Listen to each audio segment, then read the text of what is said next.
Islam nomor 1.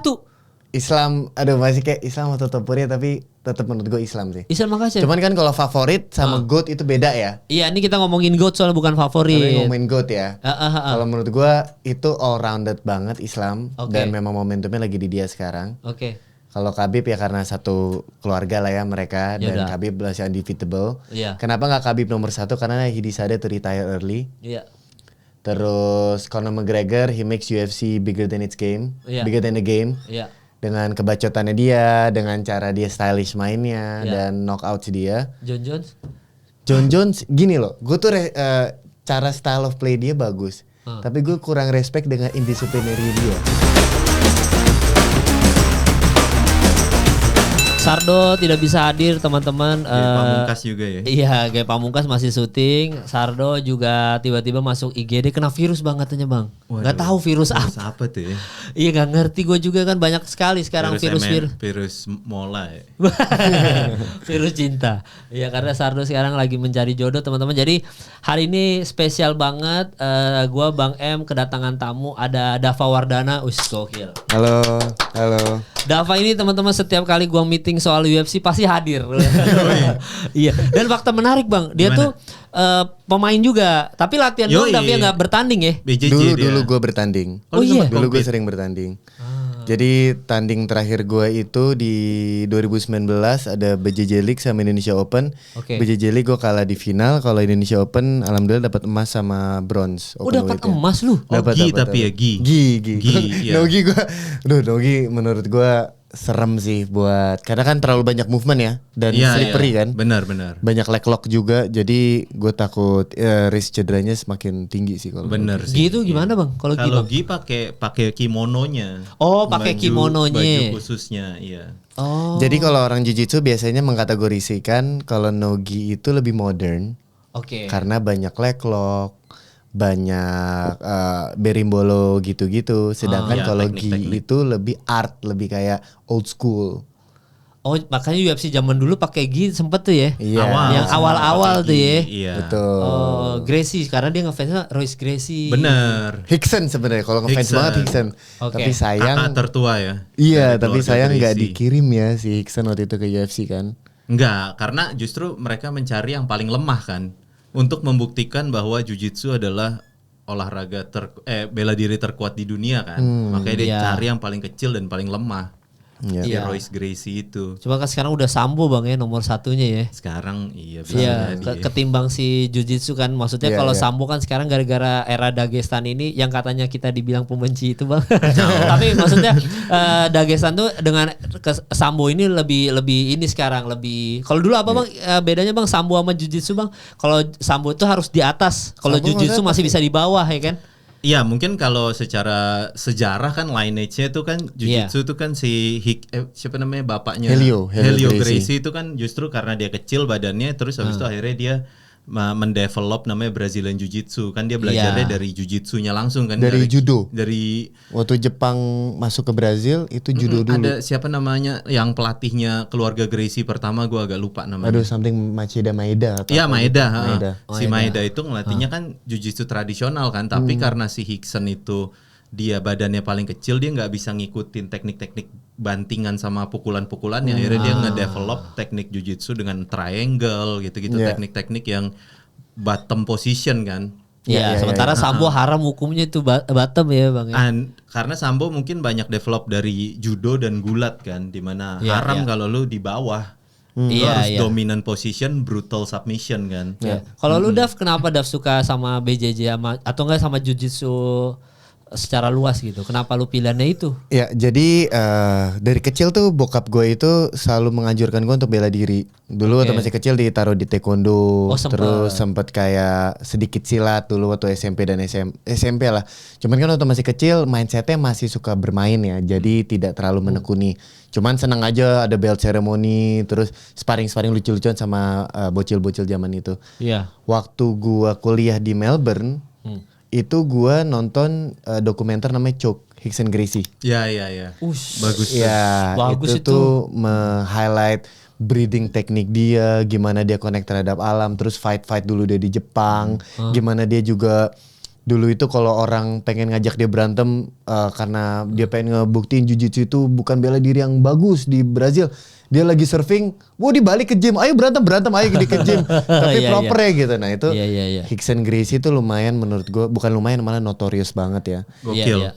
Terus gue waktu itu searching waktu di Melbourne, jiu-jitsu itu website itu yang paling keren karena ada turnamen, pokoknya brandingnya itu bagus banget. Ya, betul. Disitulah akhirnya gue waktu itu inget banget ada satu slogan, one of the most modern martial art that is keep on evolving. Jadi gue coba waktu itu waktu kuliah di Melbourne. Dan jadi hobi yang gue udah tekunin sekarang selama 6 tahun. Jadi jiu-jitsu. Karena kalau lu lihat kupingnya Dava tuh kuping. Ya? Nah itu tuh. Aduh jangan dong, ntar gak bisa syuting gue. Iya, kuping pegulat banget lah. Iya, dia kauli ya.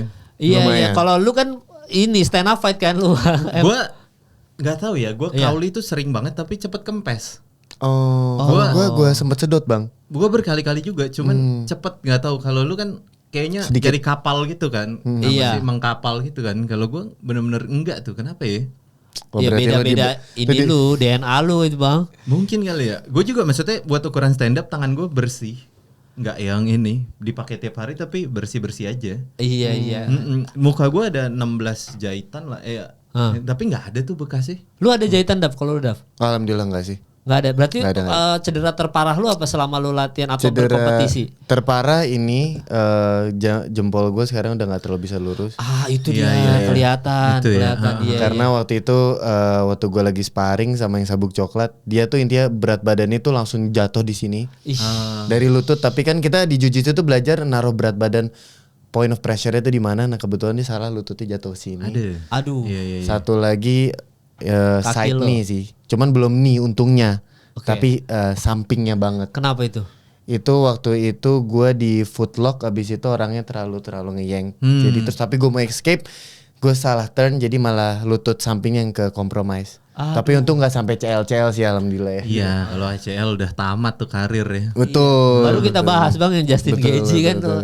Iya. Gitu ACL. Tapi kalau lu Dav udah sabuk hitam hitungannya? Ungu. Purple. Masih ungu. Wah, ungu. Jadi untuk melanjutkan sedikit, waktu gue yang mesmerize dari jiu-jitsu itu sabuk itu perjalanan dari sabuk putih ke hitam itu sekitar 10 tahun. Even sampai gurunya itu dipanggil profesor. Karena kita bisa mendapatkan profesor degree kita, profesor di kuliah degree, sebanding dengan karir jiu-jitsu kita. Nah gue tuh mesmerize aja ngelihat sabuk-sabuk hitamnya, apalagi karena mereka berarti udah melewatkan berbagai rintangan selama bertahun-tahun ini. Ego mereka pasti udah sangat dikompres gitu loh, karena pasti kan kita bisa aja ketemu yang sabuknya di lebih bawah. Maybe he has a better day, he could submit me. Itu tuh common banget di jiu-jitsu. Dan gue belajar bahwa a black belt is a white belt that never give up. Jadi perjalanan itulah yang gue pengen coba tekunin gitu loh. Even kalau udah Rickson Gracie tuh hampir sabuk merah. Jadi jiu-jitsu tuh bottom line terakhirnya tuh sabuk merah. Tapi dari sabuk hitam ke merah itu sekitar 30 tahun. Udah master berarti. Setahu gue cuman ada 2 orang yang boleh megang sabuk merah ya katanya. Gua dulu ya maksudnya nggak tahu ya kayak si siapa namanya Helio founding fathernya kan. Sama Carlos. Sama Carlos ya. Itu doang pemegang sabuk merah tuh ya. Setahu gue ya. Gue nggak tahu maksudnya udah nggak gitu ngikutin. Iya, soalnya kalau sekarang kita lihat ininya UFC, misalkan kita lihat apa ibaratnya list biografinya gitu ya. Pasti rata-rata black belt aja kan paling tingginya gitu ya. Itu berarti mereka udah ngelewatin 10 tahun masa latihan itu ya. Udah. Ada sanya kan black belt jiu-jitsu. Udah 10 tahun lebih sebenarnya jiu-jitsu. Lu bang, tapi masih biru gue nih. Berarti lebih tinggian Dava ya? Iya tinggian Dava. Itu berarti belum ada yang promote aja itu kalau kayak gitu. Iya, afiliasi gue nggak punya afiliasi. I see. Lah emang harus ada afiliasi kalau mau naik ini. Harus ada perguruannya lah. Harus ada tetap perguruannya lah. Ada sekolahnya kan. Baru bisa naik beltnya. Iya. Karena kan nanti kalau misalnya lu sabuk hitam, nanti lu dipertanggungjawabkan lu dikasih sama siapa nih. Benar. Gitu. Sertifikatnya harus ada. Betul. Harus serius itu sih. Benar. Makanya nggak bisa Joe Rogan tuh black belt tuh. Black belt ya. Black belt. Joe Rogan black belt itu. Berarti kan beneran petarung. Makanya lu suka UFC itu gara-gara MMA ini versi lengkapnya ya, berarti Dav ya. Iya. Lu kalau lu pribadi lebih suka stand up fight atau yang kayak gitu, yang grappler gitu. sejauh ini yang lu terhibur grappler? Kalau gua sih lebih, maksudnya stand up fight tuh respect banget menurut gua. Karena itu juga dengan gamenya sendiri sulit sekali. Tapi karena gua menekuni jiu-jitsu, gua tahu seberapa susah dan seberapa teknikal ya orang tuh bisa dibawa. Apalagi kalau MMA. Gua tuh pernah ikut kelas jiu-jitsu for self defense, di mana kita tuh sparringnya tuh ikut pakai slaps gitu loh. Dan adanya slaps itu jadi mengubah banget gamenya. Karena tangan yang tadinya monoton, yang tadi cuma nge-grip doang, sekarang tuh bisa mukul. Dan itu tuh wah jadi buyar banget fokus. Kita menjaga hip line orang, menjaga kaki orang, menjaga upper body-nya. Itu tuh menurut gua kalau orang bisa menguasai di cage, apalagi yang dagesan-dagesan itu ya, gua tuh lebih lebih entertain nonton di bawahnya. Oh ya berarti lu Charles Oliveira, lu seneng tuh pasti kan. Kayak gitu-gitu. Charles Oliveira. Ian Gary termasuk, Bonikel juga sebenarnya termasuk. Dan ini kembali lagi kan kita kemarin minggu lalu bahas Pereira sama Ankalaev ya.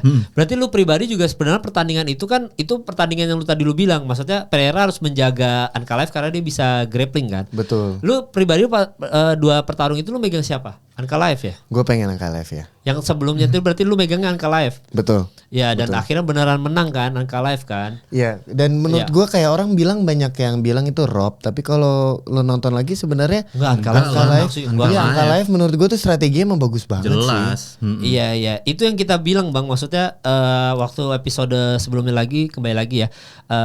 Kita kan bilang jangan stand up fight deh. Jangan sosok stand up fight yang kita episode itu. Tapi kan tetap Ankalaev butuh grappling gitu untuk bisa mengamankan kemenangannya dia. Bener. Di ronde keempat ya, ternyata ronde keempat gue salah karena kita lupa tuh waktu itu ronde berapa dia grappling. Tapi dia tetap butuh itu yang dia ke-catch itu. Berarti kan nggak pure semua pertandingan dia hajar stand up. Orang jelas sih kemarin kan ada gosip tuh si Pereira tuh dia pakai ilmu hitam. Oh iya Vaseline ya. Vaseline. Jadi badannya susah banget buat di take down. Artinya tuh memang si Pereira tuh udah menyiapkan untuk grappling di pertandingan itu, bukan untuk striking sebetulnya, tapi dipatahkan sama Ankalaev bahwa kita harus adu striking dulu. Itu kan sebenarnya adu strategi yang Pereira kalah strategi tuh. Iya tapi Ankalaev katanya ini Bang kalau rematch lebih gokil lagi. Jadi kayaknya kalau nanti kan rematch sih lagi kemarin dari kemarin beritanya percepat immediately gitu kan tulisannya kan. Rematch kayaknya dibantai itu Pereira. Tapi emang kelihatan kurang ini ya Pereira tuh biasanya kan dia menguasai step ruang gitu. Tapi kemarin dia kayak mundur-mundur mulu. Iya, karena dia itu sebenarnya counter fighter kan, kayak Sean O'Malley itu. Iya, sebenarnya babak pertama tuh battle of the distance. Kayak mereka tuh saling mengenal tapi beradu distance. Kan makanya kan kalau kita di stand up fight tuh kalau di jarak jauh itu tend to be more technical. Kalau di jarak dekat tend to be more brawl. Jadi banyak lempar pukulan. Tapi kalau jarak jauh tuh adu teknik. Jadi mereka tuh beradu distance, beradu teknik. Jadi kayak kickboxing match di ronde pertama tuh. Jadi makanya banyak tunggu-tungguan kalau agak jauh Bang ya. Ngeraba ya. Dan Pereira juga sebenarnya agak mau tahu nih apakah dia bakal di take down, apakah kita bakal begini terus. Jadi saling mengenal di ronde pertama itu. Dan kayak kata Dava tadi, maksudnya kan dia latihan yang self defense tadi, pas ditambah slap dia harus tambah mikir kan kayak gue kemana jaga kemana nih. Ada yang dulu gue pernah dengar tuh siapa sih keluarga Gracie yang paling banyak juara kelas berat siapa gue lupa. Gue kalau nama sorry agak iya pasti skip ya. Apalagi gue Gracie lagi. Gue agak lupa dia generasi kedua tapi yang paling banyak juara di kelas berat tuh dan absolute divisionnya. Terus habis itu dia pindah ke MMA kan, kalau nggak salah pernah masuk UFC juga. Terus ada salah satu fighter yang lawannya dia bilang gini, dia tuh kalau black belt katanya ketika gua ngelakuin ground and pound ke black belt, dia tuh setiap kali pukulan turun 1 belt katanya. Jadi ketika pukulan pertama dari black belt, gue pukul kedua turun ke brown belt, gue pukul lagi turun ke purple sampai sabuk putih sampai dia nyerah katanya gue pukulin katanya gitu. Karena memang ya itu maksudnya BJJ itu sangat efektif di di ini ya di combat ya, tapi ketika di MMA kan otomatis banyak counter yang maksudnya banyak unsur lain. Iya, dapat aja sulit ya. Maksudnya dia lu aja merasakan kan betapa sulitnya harus ngejaga ini orang mau mukul apa mau take down gua nih. Itu kan berarti harus ada 2 defense kan. Betul. Sementara kalau kita misalkan musuhnya bisa dua-duanya kayak Ankalaev jago dua-duanya, ya tambah sulit mikirnya Pereira gitu. Gimana caranya Makanya gitu. yang gue lihat itu Ankalaev tuh beberapa strike itu masuk karena Pereira tuh ngira dia mau take down. Betul. Dia mendekat itu Iya. Betul. Ternyata tetap striking. Iya. Dia mendekat. Jadi pas menghindar, lu mau take down gue pas menghindar, enggak ternyata pukulannya masuk. Iya. Kan kaget. Itu maksudnya karena balik lagi ke background ya, si Pereira tuh kan secara background sebenarnya one dimensional fighter. Dia tuh saat punya fighter cuman stand up fighter awalnya ya waktu dia belajar, dia kan kickboxing. Sedangkan Ankalaev tuh kayaknya dari awal memang dia multidimensi fighter dari awal. Diajarin sambo di mana kita harus pukul, tendang, cekik, banting kayak gitu. Dan memang ini kalau petarung favorit lu Dav sepanjang masa siapa Dav? Berarti Dav? Gue pengen kalau yang zaman sepanjang masa ya. Iya. Kalau gue boleh break into 2, goatnya pertama tuh Royce. Royce Gracie. Kenapa? Culture. Karena ya dia tuh menang UFC 1-3-5 atau 1-2-5 ya. A2 dia menang juga kalau nggak salah. Ya, tapi poinnya tuh zaman dulu tuh UFC itu tuh kalau lo bertarung tuh sehari bisa 3 kali men. Asli. Iya. Turnamen. Terus gua tanding jiu-jitsu itu 5 menit aja itu tuh udah bisa ngos-ngosan satu badan lu tuh udah gemeteran. Anjir. Memang gue bukan di level mereka, tapi lu bayangin itu cuman grappling doang di bawah. Masih bisa tarik-tarikan, masih bisa stalling kasarnya kalau di kita masih bisa peluk doang gitu. Tapi kalau mereka kan benar harus gerak. Lu mendekat dikit itu dikasih jab, itu kan jadi mundur lagi, kena atau kadang-kadang itu kan ngerusak fokus. 3 kali dalam sehari. Itu menurut gua notorious banget dan kalau nggak salah zaman dulu UFC kan juga less rules ya. Gracie itu mintanya tuh rulesnya itu paling minimize. Oke. Malah nggak pakai nggak pakai glove. Nyolok dan boleh. lumayan kayak vale tudo, anything goes. Oh boleh nyolok bang ya? Boleh mukul kemaluan. Boleh dia. Sundul boleh. Oh, gokil juga. Jambak boleh. Absurd juga ya. Absurd gitu. Iya. Jadi itu ya kalau tapi biasanya kita tuh kalau ada tamu selalu nanya top 5 GOAT-nya gitu. Cuma itu biasanya kita simpan pertanyaan. Kalau zaman sekarang siapa ya? Kalau lu petarung. Topuria. Kan kita Keren. I mean everyone would have said Islam, respect. Enggak. Tapi gue sekarang itu Topuria. Ini jangan bandingin sama Islam ntar dihujat fix. Tapi nih kita tuh udah kita ya podcast ini ya udah dicap penyepong Topuria ya Bang ya. Penyepong seganteng-gantengnya Topuria males juga nyepongnya ya.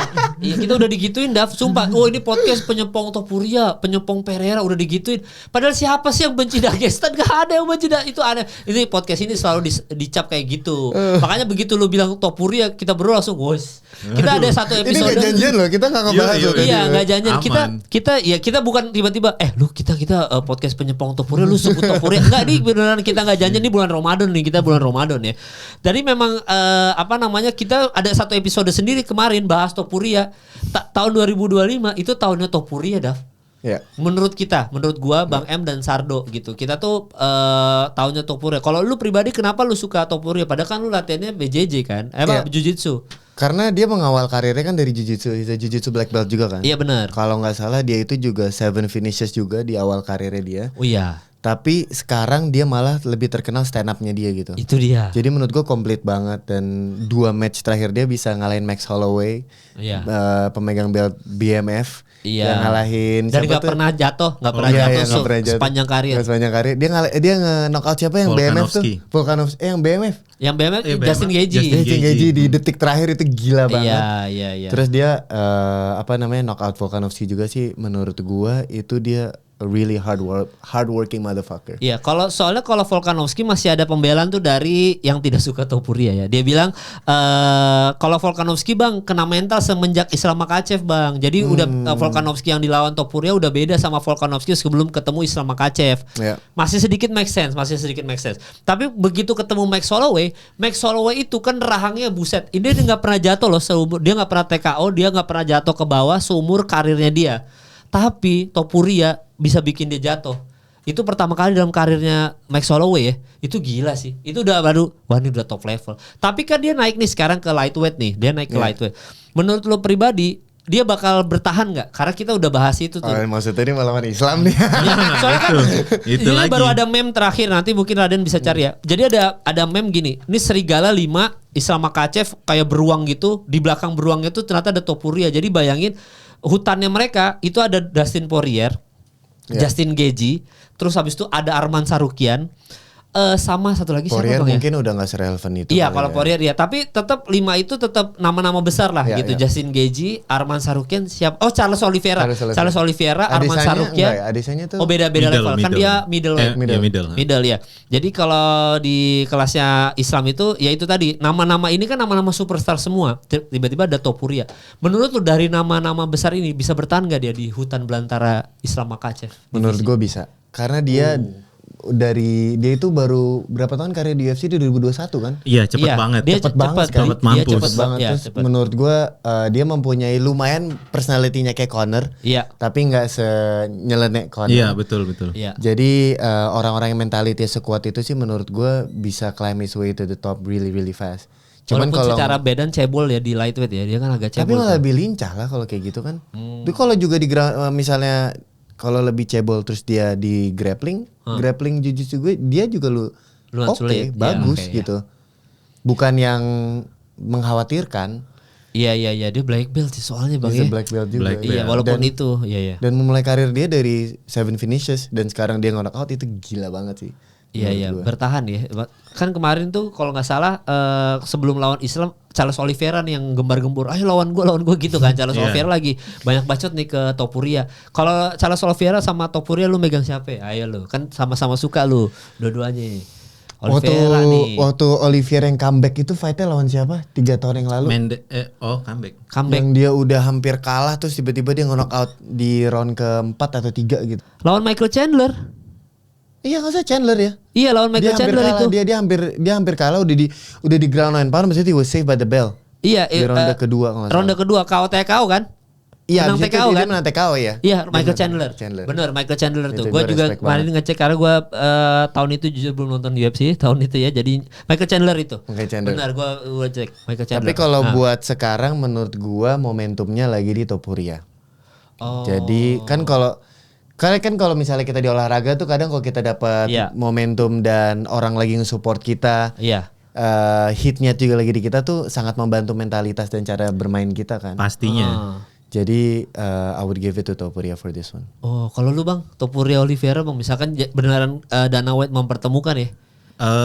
Gue sih ngelihat ya ini timing tuh selalu paling utama lah kalau menurut gue, karena ini tren Topuria tuh kayak dia tuh penyempurnaannya Khabib gitu loh. Jadi cepet datang, nggak usah lama-lama di industri, cepet keluar gitu. Jadi kayak dapat kayak Topuria terus siapa namanya Pereira. Mereka tuh datang secepat kilat dan nggak usah lama-lama di industri, karena ada kata-katanya salah satu fighter tuh bilang kalau kita kelamaan di industri tuh bad things bakal happen gitulah, kayak gitulah. Kayak banyak banget yang kita lihat lah, kayak maksudnya Nick Diaz, Masvidal gitu-gitu yang dia tuh seharusnya layak juara tapi terlalu lama di industri. Iya sayang ya. Bahaya industri ini tuh industri yang berbahaya aja sih kalau menurut gue. Harus cepet. Lo harus cepet banget di industri ini, cepet datang cepet keluar. Apalagi kayak Topuria tuh tergolong fighter yang nggak neko-neko lah. Dia tuh punya teknik yang semuanya all basic. Ya efisien ya. Efisiensinya tinggi banget. Apa yang dia punya, dia tahu kelebihannya, dia tahu kelemahan lawannya, dia tuh ngerti banget penggunaan apa weaponnya dia. Dia apa senjatanya dia gunakan semaksimal dia gitu. Teknik fightingnya nggak neko-neko banget. Dia tuh pure basic teknik fighting kayak gitu, kayak teknik strikingnya tangan di atas, apa penguasaan range kayak gitu, kayak rapi banget semuanya. Uppercutnya pakai badan semua, nggak ada teknik-teknik yang aneh gitu loh dari badannya. Jadi lu megang Topuria daripada Oliveira ya? Karena momentumnya, dia lagi megang momentum, jadi gue ngerasa dia pun cepet kan, dia ngelepas title, dia udah kuasain kelas di bawah, dia lepas title, lompat ke divisi lightweight. Iya. Gue rasa dia pengen cepet juara, makanya kan kemarin kan dia nantangin Islam secepetnya kan, tapi Islam bilang dia nolak lah katanya. Tapi gitu. boleh nggak sih sebenarnya kalau kita langsung naik ke lightweight langsung title shot fight gitu boleh nggak sih? Boleh aja. Kalau Dana White kan terserah Dana White sebenarnya kan. Ada yang disebut Dana White privilege kan. Iya. Apalagi secara exposure dua-duanya gila kan. Bener. Udah pasti money fight buat Dana White. Dana White pasti mempertemukan kembali ke fighternya mau apa enggak. Islam Makhachev nolak nih gitu. Kenapa ya dia nolaknya? Ya takut kayaknya. Nggak mungkin sama Makhachev takut, nggak mungkin. Tapi kalau dia kalau ayo nanti lu diserang bang. Tapi kalau lu ketemu Islam lu megang siapa? Topuria sama Islam Makhachev. Di luar lu suka sama Topuria ya. Aduh. Ini aja bego-begoan aja, analisis bego-begoan aja Dav. Di atas kertas lu megang siapa? Kalau gua pribadi gua tetap Islam Makhachev kalau gua. Karena Islam Makhachev tadi kan Bang M cerita kalau Topuria itu efisiensinya tinggi kan. Dia mempergunakan semua weapon yang ada di dirinya dia secara efisien. Islam Makhachev 2 kali lipat ya. Kalau di gua, walaupun Selos gak akan suka dengan opini gua ya, tapi Islam Makhachev itu penyempurnaannya gimana ya bahasanya? Mungkin Topuria di kelasnya dia cukup sempurna, tapi kalau udah ngomongin divisi lightweight, Islam Makhachev lebih sempurna sih. Dia stand up fight, aduh ayo. Dia mau main bawah, jangan nanya main bawah deh. Dustin Poirier diladenin stand up fight sama Islam Makhachev, ya kan? Jadi gue masih Islam Makhachev, sulit. Tapi ya nggak tahu, memang sekali lagi nggak bisa ditebak juga. Yang selalu lu bilang bang, mungkin ini malamnya Topuria, bisa aja Topuria yang menang. Ya kan nggak ada yang tahu. Tapi kalau lu pribadi juga masih Islam ya bang, kalau ketemu. Enggak juga sih. Gue kayaknya gue suka dengan resiko sih, kayak maksudnya fighter tuh kayaknya harus ngambil resiko aja. Iya, karena kita kan cuman sebagai penonton kan. Penonton kan pengen lihat sesuatu yang wah gitulah. Nah si Topuria tuh kan mengambil resiko. Gue agak salut sama fighter-fighter yang kayak gitu sih, yang berani gitu. Karena kan fighting tuh kan representasi kehidupan gitu kan. Maksudnya kan dia metafor dari kehidupan kan. Jadi kayak ketika dia ngambil resiko itu kan sesuatu yang kayak apa ya, role model lah kayak gitu. Gue ngeliat dia naik gitu. Maksud gue Islam juga dia udah menjuarai divisinya, tapi dia belum naik ke divisi yang welter. Maksudnya agak lambat ya dia untuk naik ke divisi welter kayak gitu. Kalau Topuria nih dia menang beberapa kali udah langsung tiba-tiba naik, copot sabuk naik divisi gitu. Jadi itu kan resiko yang cukup berat ya. Jadi gue kayak lu Topuria ya, pengennya. Oke. Tapi kalau kayak gitu nanti dia di featherweight misalnya dia kalah nih, di lightweight, debunya dia di lightweight nggak hilang kan sabuknya? Kan udah copot. Dia udah copot. Udah kan nanti kan jadi sabuknya udah dikasih ke antara Volkanovski atau Diego Lopez nih. Nanti siapa yang menang antara mereka dua udah megang sabuknya si Topuria. Topuria udah copot. Dia udah mau naik ke lightweight aja. Intinya mah kayak gitu. Tapi kalau misalnya nanti dia mengalahkan misalnya Islam Makhachev dan dia mendapatkan sabuk lightweight, apakah dia bisa dibilang pemenang lightweight dan featherweight? Bisa karena kan itu sama kayak Pereira sebenarnya bang kasusnya. Pereira itu juara di light heavyweight ya. Light heavy kan dia light heavyweight sama sebelumnya di middleweight kan. Dia juara middleweight tapi ya udah habis itu udah gelarnya udah nggak ini. Tapi bisa kalau kayak gitu bisa. Dan bahkan Topuria kalau misalkan dia mau naik lagi, berarti kalau naik ke atas lagi kan welter ya. Berarti kalau dia masuk naik ke welter lagi, triple champ-nya bisa di Topuria tuh bang. Kalau dia misalkan kan dia sebenarnya di feather, terus feather dia udah juara, dia udah lepas. Berarti kan dia udah mantan juara feather. Lightweight dia juara lawan Islam Makhachev, dia lepas lagi naik ke welter ngalahin Belal Muhammad, baru triple champ. Pernah gitu. Di sejarah? Nggak ada. Harusnya kan Pereira. Ya. Harusnya pertama kan Pereira, tapi gara-gara nih Ankalaev ya udah akhirnya ya udah beda ini, udah timeline-nya udah beda, kecuali dia comeback ya bang ya.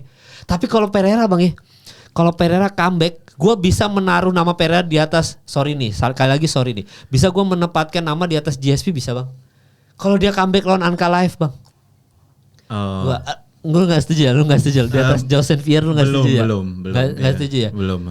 Tapi kalau dia bisa comeback, kalau dia lawan Ankalaev bisa comeback, dia megang gelar juara, abis itu dia lepas, dia naik ke ini, gue bisa naruh nama dia di atas GSP. Kalau dia menang lawan John Jones iya. Kalau dia tiba-tiba naik ke heavyweight, misalnya dia menang lawan Ankalaev terus naik ke heavyweight lagi lawan John Jones menang tuh kayak gue.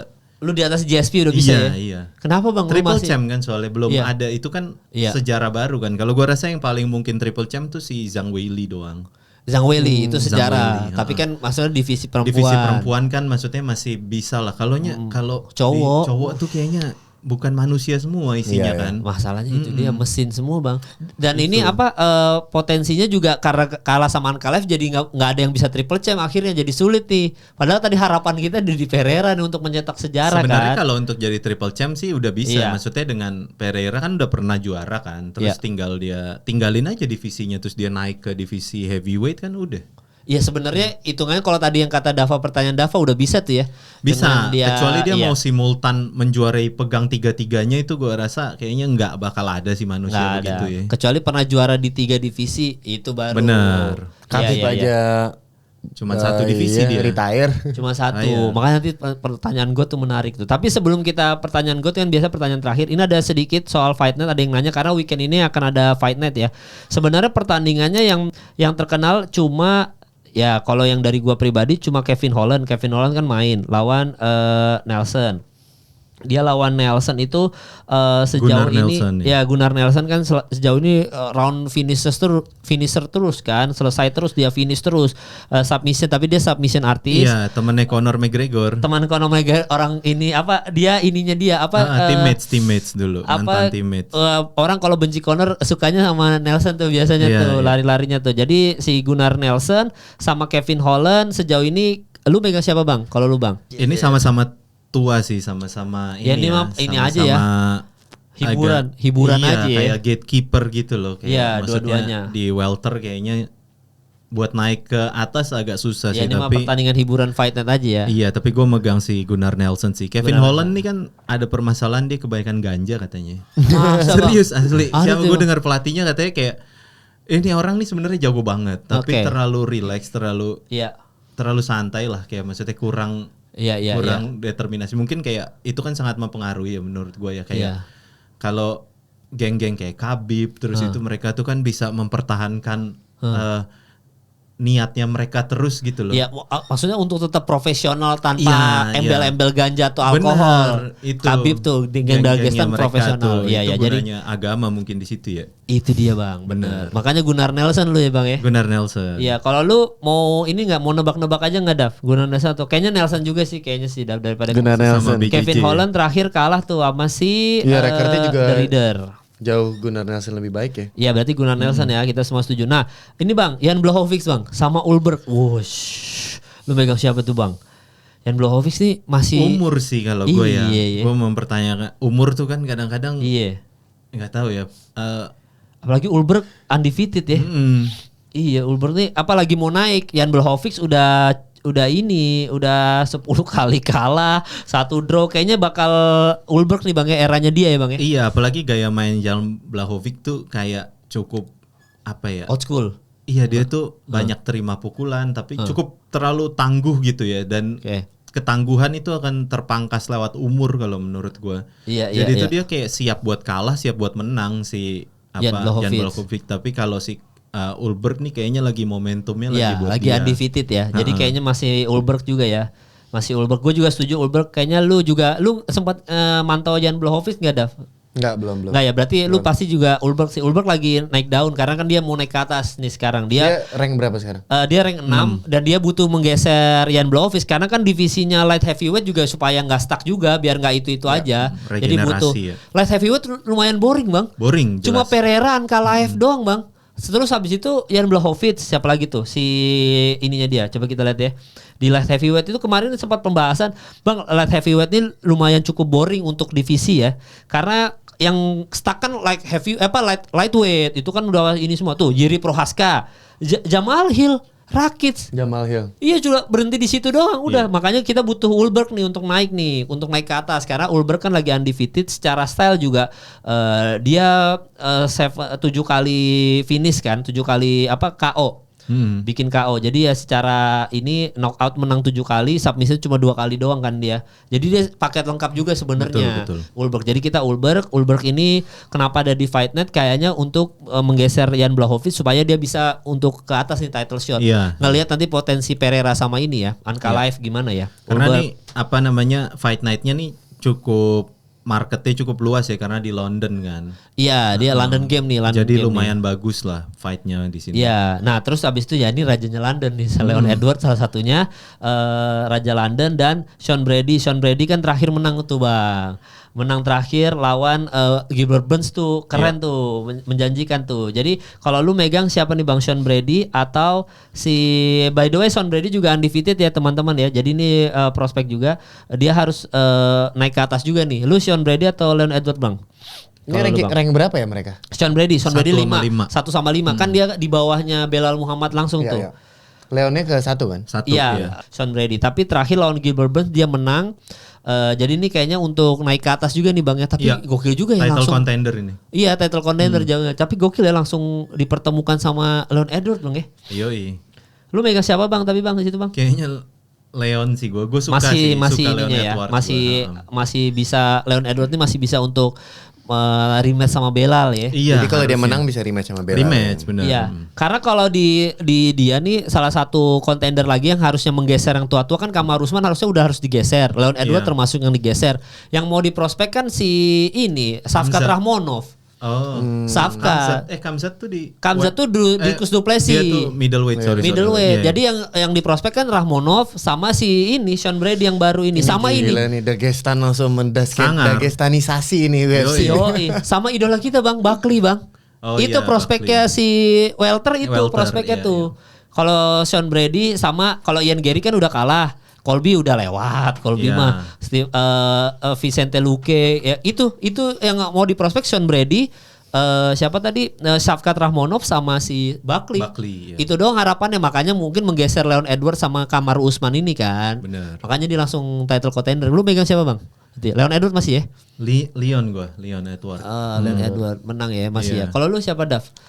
Gue Leon Edwards juga. Masih Leon Edwards ya. Jadi mentality peringkat 1 masih kuat, ini ya untuk kuat. Sean Brady belum bisa ya gitu ya. Karena Sean Brady emang bener salah tadi kalahnya sekali sama Belal Muhammad tuh. Dia itu. Nah, memang gue masih terngiang dia nendang itu sih. Kamaru Usman. Ya kan dia pengubah nasib Kamaru Usman. Headshot. Setelah itu udah Kamaru Usman enggak pernah sama lagi kan. Bahkan lawan Khamzat aja keras gitu sampai menang tetap menang Khamzat gitu. Jadi ya sama kalau gue pribadi gue di pertandingan ini gue masih megang Sean Brady. Kalau gue Sean Brady, gue menangnya masih Sean Brady. Memang kalau Sean Brady ini paket lengkap juga sih, dia 5 kali menang submission, 3 kali TKO.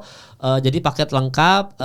Kalau kita ngelihat dari based on pertandingan terakhir lawan Gilbert Burns, gue masih megang Sean Brady, dan Leon Edwards kan masih ternyata takedown defense-nya jelek Bang. Iya memang sih. Iya. Tapi jujitsunya mumpuni dia. Mumpuni. Tapi takedown defense-nya jelek. Jadi gue masih megang Sean Brady. Menang tapi submission sih gue menang. Itu jadi kalau secara di atas kertas gue masih Sean Brady submission ya. Atau enggak ya kalau submission kayak nggak mungkin sih lawan Edward. Kayak decision gue Sean Brady. Nah kalian komen aja di bawah kira-kira siapa untuk Fight Night minggu ini. Nah dan terakhir sebelum kita udahan, GOAT lu 5. Jadi dari peringkat 5, 4, 3, 2, 1 biasa gitu tamu kita. Jadi, 5 dari 5 sepanjang masa nih. Jadi dari peringkat 5 lu dulu siapa? Sebelum peringkat 1, peringkat 5 lu siapa? Peringkat 5 gua John Jones deh. Siap. Wah ya juga nih, gua aja peringkat 1 dia peringkat 5. Alasannya apa? Ini gini deh, sebelum alasan 4-nya dulu deh, nanti baru kita ngomongin alasan. 4 lu siapa? 4 lu siapa? Keempat gua megang Conor McGregor. Siap. 3 lu? Conor McGregor. Ketiga Royce Gracie. Khabib Islam. Khabib Islam nomor 1. Islam, masih kayak Islam atau Topuria, tapi tetap menurut gue Islam sih. Islam makasih. Cuman kan kalau favorit sama GOAT itu beda ya. Iya, ini kita ngomongin GOAT soalnya bukan favorit. Tapi ngomongin GOAT ya. Kalau menurut gue itu all rounded banget Islam, dan memang momentumnya lagi di dia sekarang. Kalau Khabib ya karena satu keluarga lah ya mereka, dan Khabib masih undefeatable. Kenapa nggak Khabib nomor 1? Karena he decided to retire early. Terus Conor McGregor, he makes UFC bigger than its game, bigger than the game. Dengan kebacotannya dia, dengan cara dia stylish mainnya, dan knockouts dia. John Jones gini loh, gue tuh cara style of play dia bagus, tapi gue kurang respect dengan indisciplinary dia. Iya, berarti di luar lapangan ya. Di luar lapangannya, maksudnya as an athlete, as a public figure kan you see it as a whole menurut gue ya. Jadi di luar lapangannya menurut gue dia banyak dikasih dana white privilege banget sih. Seperti sekarang dia tidak diketemukan oleh Pereira atau Aspinall gitu. Selalu di match sama yang kayak jauh lebih tua. Iya. Jadi menurut gue kalau buat GOAT itu sih pilihan gue. Belum obat-obatan nih Bang ya. Yoi, steroidnya kacau. Dan apa namanya aib-aib dia di luar kan mengenai perempuan gitu-gitu. Iya, kan KDRT. Kekerasan dia. Walaupun mungkin Conor juga ada kali ya. Ada banget. Tapi itu sih menurut gue. Cuman yang gue sedihkan sekarang keluarga Gracie tuh nggak ada yang memegang. Nggak ada. Terakhir Kron pun juga kalahnya parah banget. Jelek banget lawan Bryce Mitchell. Pull guard tuh bukan sesuatu yang bisa dilakukan di MMA sih emang. Iya. Tapi entah kenapa dia pull guard, dia tuh tahu itu, gue nggak tahu itu. Aneh itu. Lawan Bryce Mitchell kan Bang itu. Iya. Nick Diaz wannabe dia di situ malah. Iya. Tapi kalau mau ngomongin GOAT juga di luar UFC sebenarnya gue pengen nge-shoutout juga tuh honorable mention ke Hickson sih. Hickson. Karena menurut gue Hickson tuh juga membawa MMA Jiu-Jitsu apalagi bigger than its game at that time. Betul. Dia revolusioner ya. Revolusioner dan gue tuh baca bukunya dia yang Breathe. Dia kan ada buku tuh namanya Breathe dan dia ngebahas mengenai karir fighting dia dan dia juga ngebahas kekecewaan dia mengenai kenapa keluarganya tuh tidak menaruh dia di UFC. Ya karena tadi mereka pengen yang lebih lemah, lebih kecil untuk masuk UFC. Terus dia ngebahas tentang Hodgson anaknya yang waktu meninggal. Itu berhentikan karir dia dan kenapa dia akhirnya tidak fight dengan Sakuraba. Dan juga ngobrolin mengenai the Gracie family. Jadi Gracie family tuh mereka pengen laki semua on the family tree. Bener. Kalau ada perempuan tuh katanya ya secara tidak langsung ya pokoknya di let go lah sama keluarganya gitu. Jadi bapaknya tuh really wanna bring warriors of fighters. That's why the Gracie family tree is so big. But Hickson sih menurut gue dia juga cara makan dia, cara breathing exercise dia itu dipopularisasikan banget kan. Dan Iya. Oke, siap gitu. Tapi ini terakhir sebelum udahan. Kalau John Jones misalkan di luar attitude-nya baik, abis itu dia nggak pakai steroid apa segala macam. John Jones atau Islam Makhachev loh? Masih Islam Makhachev ya? John Jones sih. Kalau nggak ada attitude jelek ini ya? Maksudnya John Jones daripada Islam Makhachev John Jones ya? John Jones sih. Karena dia masih lebih ground and pound-nya menurut gue lebih gila sih. Cara dia agresif banget striking. Dan untuk penonton UFC kembali lagi tuh harus menghibur menurut gue. Nah John Jones. Itu John Jones. Nah baru bisa kita tutup podcast ini.